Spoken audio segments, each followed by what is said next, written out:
আমার কাছে মনে হয় যদি আমাকে জিজ্ঞেস করেন হয়তো মাঝে মাঝে আমার মনে হতে পারে যে কিছু একটা কোনো একটা সিনেমা আমাকে খুব ইন্ট্রিগ করছে, এটার জন্য একটু রিসার্চ করতে হবে, করে যাই। আবার কারো কাছে মনে হতে পারে ধুরো এত রিসার্চ কেন করব।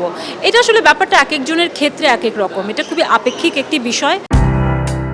দেশের অভিনয় অঙ্গনের প্রশংসিত নাম মাসুমা রহমান নাবিলা, যদিও পথ চলা শুরুটা উপস্থাপনা দিয়ে, তবে সাবলীল অভিনয়েও নিজেকে বিকশিত করেছেন তিনি। কাজ ও চরিত্র বাছাইয়ে বরাবরই বিচক্ষণতার পরিচয় দিয়েছেন। জীবন ও যাপন নিয়ে সচেতন মানুষ নাবিলা। এই সময় এসে প্রায় ভাবেন ফেলে আসা দিনের কথা, ভালো মন্দের অঙ্কটাও কষেন। সেই উপলব্ধির কথা জানালেন আজ সন্ধ্যায়, ফেসবুক বার্তায়।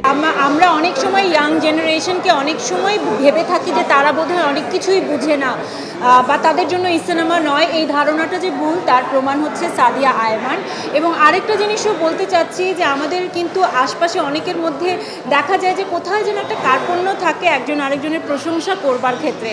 সেখানে সাদিয়া আয়মান যে এত ভূষী মন খুলে প্রশংসা করতে জানে, সেটা কিন্তু আমি তার চেয়ে অনেক বড়, কিন্তু আমি ভীষণ ইন্সপায়ার্ড। একটি ছবি পোস্ট করে নাবিলা লিখলেন, আজকাল খুব সেলফ রিফ্লেকশন হয়, প্রায় ভাবি জীবনে কখন কোথায় ভুল করেছি। বেশিরভাগ সময় আমার ভুলগুলোর কারণও দায় একা আমার উপরই যে শুধু বর্তায় তা নয়, কিন্তু যে কারণেই হোক ভুল যদি আমার দ্বারাও হয়ে থাকে তাহলে তার দায় আমার নিতে হবে, ভুলের জন্য ক্ষমা চাইতে হবে। নাবিলা মনে করেন জীবনে যদি ভুল হয়ে থাকে সেটার জন্য ক্ষমা চেয়ে ফেলা উচিত। তার কথায় জীবন খুব ছোট, পরে যেন মনে না হয় আমি সময় থাকতে ক্ষমা চেয়ে নিতে পারিনি।